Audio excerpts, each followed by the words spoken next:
Arsenal a mis une réelle claque à Chelsea en s'imposant 3 buts à 1. On va débriefer ce match tranquillement, revoir tous les buts, revoir toutes les actions. Salut à tous les gars, c'est Azial. On se retrouve pour une nouvelle vidéo, un nouveau débrief d'un match incroyable. Honnêtement, le match était trop bien, surtout la première mi-temps. En deuxième mi-temps, ça s'est un petit peu calmé, mais ce Arsenal-Chelsea, qu'est-ce que j'en ai pensé? Honnêtement, très bon match de football avec notamment une équipe, hein, on va pas se mentir, une équipe qui a mis une petite gifle, une petite claque à l'autre équipe, hein, Arsenal bien évidemment, qui reprend en plus malgré tout, faut pas l'oublier, c'était un match très important, on va dire des deux côtés, mais quand même plus du côté d'Arsenal, et Arsenal qui reprend la tête du championnat de Première Ligue, donc mine de rien, ce match était important et Arsenal a répondu présent. En face, Chelsea qui, comme je l'ai dit, le match était peut-être un petit peu moins important, mais il y avait une question d'honneur à un petit derby en plus londonien et aussi histoire de raviver un petit peu la flamme, essayer de satisfaire les supporters.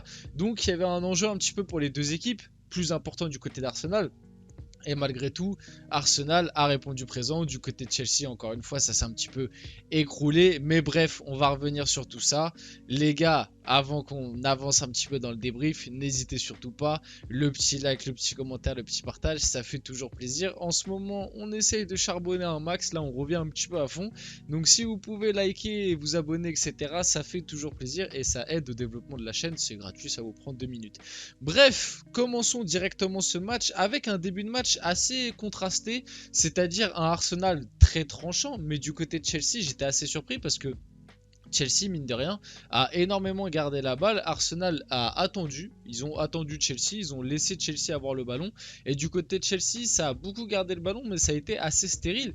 Et ça a été ça, mine de rien, pendant à peu près l'ensemble du match. C'est un petit peu cette physionomie que je qualifierais. C'est-à-dire un Chelsea qui a essayé de prôner, je dirais, un jeu de possession, qui a essayé de garder le ballon, qui a eu des phases intéressantes, hein. Faut pas croire, Chelsea a eu quelques phases intéressantes, notamment un moment Chilwell qui a eu un face-à-face où il y a eu un bel arrêt de Ramsdale, il y a eu quelques situations, etc. Mais globalement, tu sens que Chelsea, ça joue bien, enfin ça joue bien, c'est un grand mot, on va dire ça sait garder le ballon, ça sait proposer quelques trucs avec un milieu de terrain quand même plutôt intéressant. Kovacic, Kanté, je les ai trouvés pas mal, Enzo Fernandez un petit peu en dessous peut-être, mais voilà, t'as des trucs, franchement, t'as de la matière, mais tu sens que dès que t'arrives dans les 25-30 derniers mètres, ça devient très compliqué. Bref, Arsenal, de son côté, a plutôt attendu. Quand ils ont eu le ballon, ils ont su très bien l'exploiter. Du coup, là, on arrive vers la 18e minute de jeu. On est sur le côté, avec c'est Xhaka là qui a le ballon sur le côté. Petit centre, Odegaard qui est tout seul, le centre est magnifique d'ailleurs. Le Odegaard qui est tout seul, qui va reprendre enroulé du gauche, ça va faire barre entrante, la frappe est magnifique. Odegaard fait un match aujourd'hui, le match de Martin Odegaard est tout bonnement incroyable. Ça fait un 0 pour Arsenal au bout de la 18e minute de jeu. On passe directement à la 31e minute de jeu et là, copier-coller. Granit Xhaka encore côté gauche, juste avant il y a une belle petite phase de jeu, notamment un dédoublement sur le côté gauche. Il me semble que c'était avec Zinchenko, Trossard. Enfin bref, sur le côté gauche, ça a plutôt bien joué. Il y a aussi Ressus qui a participé à ça. Ça a bien dédoublé. Il y a eu une belle petite phase de jeu. Ce qui amène encore une fois un centre de Xhaka. Le centre, encore une fois, est magnifique, hein. Le centre, il arrive pile poil dans la bonne zone. Le marquage de la défense de Chelsea, c'est pas possible. J'en ai même pas parlé sur le premier but, mais là, tu peux pas te faire autant aspirer. C'est-à-dire que là c'est Thiago Silva, là c'est Chilwell qui y prennent. C'est-à-dire que c'est bien beau de suivre la ligne défensive, mais ou même Kovacic, tu peux voir que Odegaard est seul. Là, tu te retrouves, tu es à 4 pour prendre en gros un joueur. Et Odegaard qui est tout seul en trait de surface, ça n'a pas suivi. Le milieu de terrain un petit peu aux fraises, les attaquants peut-être un petit peu loin. Je sais pas, moi je dirais quand même un petit peu Kovacic et Chilwell peut-être un peu fautifs sur l'action. Bref, sur le deuxième but, pareil. Et là encore, le centre est vraiment. Mais je le répète, mais sur les deux buts, les centres de Xhaka ont été d'une précision et d'une qualité vraiment incroyable. Et il trouve la bonne zone parfaite entre le milieu de terrain et l'attaquant. Enfin, entre le. Là, parce que là, je crois que c'est Sterling. si je me trompe pas, avec le numéro 17. Bref, pile poil entre les deux joueurs de Chelsea, le centre est magnifiquement bien trouvé. Odegaard qui reprend parfaitement. Là, on voit pas, l'image est un petit peu coupée, mais il va la mettre à droite du gardien cette fois-ci. Kepa ne peut rien faire sur les deux buts. Ça fait 2-0 au bout de 31 minutes de jeu. Là, on se dit, bon, Arsenal a fait le break, mais Arsenal, ces derniers temps, souvent, ça mène au score. Dans les derniers matchs, ça a souvent mené par 2 buts d'écart et ça s'est fait rattraper, etc. Et là, 3 minutes après, vraiment, t'as pas laissé le temps à Chelsea de répondre. 3 minutes après, je crois que ça provient encore d'un centre. En tout cas, le ballon aérien, on voit le ballon est juste là. Ballon aérien qui va être gagné par Gabriel Jesus. Et en fait, ce but, pour moi, ça montre un petit peu la différence de dalle. En fait, c'est sur cette action-là, ça n'a rien à voir avec la qualité des joueurs, de la qualité technique ou quoi que ce soit. C'est juste une question d'avoir la dalle. Et en fait, sur cette action, Gabriel Jesus a eu la dalle. Parce que déjà, là, il remporte son duel. Il va se l'orienter. Après, j'ai pas mis toutes les images, mais il va y avoir un petit cafouillage avec... je crois qu'ici, c'est Xhaka qui est monté. Il va y avoir un petit cafouillage dans la défense. Ouais, on voit. Petit cafouillage. Et au final, c'est Jesus parce qu'il a la dalle sur l'action et que c'est lui qui a envie d'aller chercher ce ballon et qui va marquer, frappe. Kepa, je sais pas s'il peut faire quelque chose, peut-être, sûrement que sur cette action, Kepa peut faire un peu plus de choses. Il aurait pu peut-être sortir un arrêt, après c'est pas non plus de sa responsabilité. C'est surtout la défense de Chelsea qui en fait c'est trop gentil. Du côté de Chelsea on est trop gentil. Et plus globalement si tu prends l'ensemble du match, comme je l'ai dit, ça a su garder le ballon 2-3 fois, ça a proposé des trucs entre guillemets intéressants. Mais tu vois que cette équipe elle est perdue. Tu vois que individuellement parlant, les joueurs du côté de Chelsea, il n'y en a aucun qui a vraiment envie de se donner pour cette équipe. Tu ressens vraiment en fait ce truc que tu ressens aussi avec le PSG, je trouve, de joueurs un peu mercenaires. C'est-à-dire que tu as l'impression qu'il n'y a aucun collectif. Et là, en face de toi, en plus, tu as affronté sûrement l'une des équipes avec le meilleur groupe, entre guillemets. C'est-à-dire vraiment, tu as l'impression que du côté d'Arsenal, eux, ils ont un groupe de joueurs vraiment unis. Tu as l'impression que c'est une famille, limite, qui sont vraiment tous potes, même si on sait que, bon, voilà, dans un vestiaire, c'est pas possible. Mais vous voyez un petit peu ce que je veux dire? Et là, tu as eu deux visages totalement différents sur le terrain. D'un côté, un Arsenal bien collectif qui a su laisser le ballon quand il fallait. En fait, qui a très bien exploité ses temps forts et ses temps faibles. Quand il fallait être tranchant, ils ont su être tranchants. Arsenal fait pas énormément de tirs, hein. Je vais vérifier vite fait les stats, mais quand même, non, si j'ai abusé. 16 tirs, 10 cadrés. Je pensais que c'était honnêtement beaucoup moins. Mais Arsenal, ouais, a su être tranchant quand il fallait.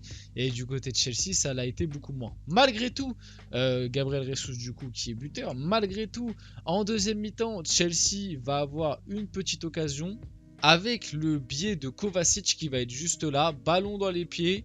Vous voyez une défense d'Arsenal qui, bon, sur l'action aurait peut-être pu un peu plus sortir, être un peu plus réactif. Globalement, moi c'est mon ressenti, mais j'ai quand même l'impression et la sensation que la deuxième mi-temps d'Arsenal, ils ont un petit peu relâché le pied. Et ça se voit vis-à-vis des changements. T'as Trossard qui est sorti assez rapidement, t'as Saka qui est sorti, t'as Zinchenko qui est sorti. T'as Jorginho et Gabriel qui sont aussi sortis. Voilà, du côté d'Arsenal, tu sens qu'il y a eu quand même une petite rotation. Déjà, dès la compo de base, hein, il y avait eu une petite rotation, notamment avec Jorginho, avec Kiwior aussi. Je sais pas comment ça se prononce exactement. Kiwior, j'imagine. Je sais pas, excusez-moi si je me trompe. Mais pour un premier match avec Arsenal en défense centrale, intéressant, hein. Holding, attention à toi. Hein. Rob Holding, attention. Hein, parce que le premier match du jeune, là, intéressant. Enfin, je dis jeune. Il a 23 ans, c'est pas non plus hyper jeune, mais voilà, plutôt intéressant. Bref, revenons sur l'action du but de Chelsea. Ballon dans les pieds avec Kovacic, petite passe. La passe est magnifique sur Madueke. Je suis désolé, bon, l'image est un peu floue. Bon, là, sur ce coup-là, le marquage de Zinchenko, bon, à revoir. Madueke qui va marquer, en plus, honnêtement, un petit peu avec de la chance parce qu'elle est touchée, je crois, par Gabriel. Et ce qui va, ça va lober Ramsdale. Honnêtement, je me demande même si Madueke marque sur l'action. Si jamais Gabriel la touche pas, j'ai un doute. Honnêtement, je vous dis la vérité, j'ai un doute. Bref, ça va lui faire du bien parce qu'honnêtement, en plus, côté Chelsea, Madueke, je trouve c'était l'un de ceux qui faisait le meilleur match. En tout cas, qui tentait le plus de trucs, qui avait le plus de prise d'initiative, qui a tenté des choses. Et je trouve que c'est enfin, que c'est bien pour lui qu'il ait marqué ce but. Et j'espère que peut-être côté Chelsea, ça va donner un peu de confiance parce que mine de rien. À Chelsea, marquer des buts, c'est quelque chose d'assez rare, honnêtement. J'ai mis aussi la petite photo de Mykhailo Mudryk parce qu'il a fait une très bonne entrée. Je voulais en parler. Et d'ailleurs, j'ai vu une stat assez incroyable à la fin du match. C'est que Mudryk, il est rentré à la 71e minute de jeu. Donc, il a joué grosso modo 20 minutes. Et en 20 minutes, Mudryk est le joueur qui a créé le plus d'occasions. Alors, je ne sais pas ce qu'ils appellent vraiment une occasion vis-à-vis de la stat, mais qui a créé le plus d'occasions sur l'ensemble du match. Et même au-delà, avant d'avoir vu cette stat-là, en voyant juste le match, je me suis dit, ah ouais, Mudryk, là, il fait une bonne entrée. Il a fait une bonne entrée. Après, il a été un peu mieux utilisé que lors de ses dernières entrées. Pour rappel, Mudryk était rentré en Ligue des Champions en tant que piston gauche. Bon, je suis pas sûr que ce soit vraiment le meilleur poste pour exploiter ce style de joueur. Bref, du côté d'Arsenal aussi, petite stat intéressante, les 4 joueurs offensifs titulaires, on va dire titulaires assez réguliers, indiscutables, du côté d'Arsenal ont tous plus de 10 buts marqués. Ça prouve que cette équipe est quand même très forte collectivement parlant. La série catastrophique se prolonge pour Frank Lampard depuis son retour à Chelsea. Défaite face aux Wolves, défaite face au Real, défaite face à Brighton, encore face au Real, face à Brentford et face à Arsenal. Ça fait beaucoup, hein. Est-ce que virer Graham Potter était vraiment le meilleur choix? Moi, j'en avais déjà parlé. N'hésitez pas si ça vous intéresse. Dans des anciens débriefs de Chelsea, j'avais parlé du cas Graham Potter et j'avais dit que en fait, on se rend pas compte que tu peux mettre n'importe quel entraîneur à l'heure actuelle dans ce Chelsea là.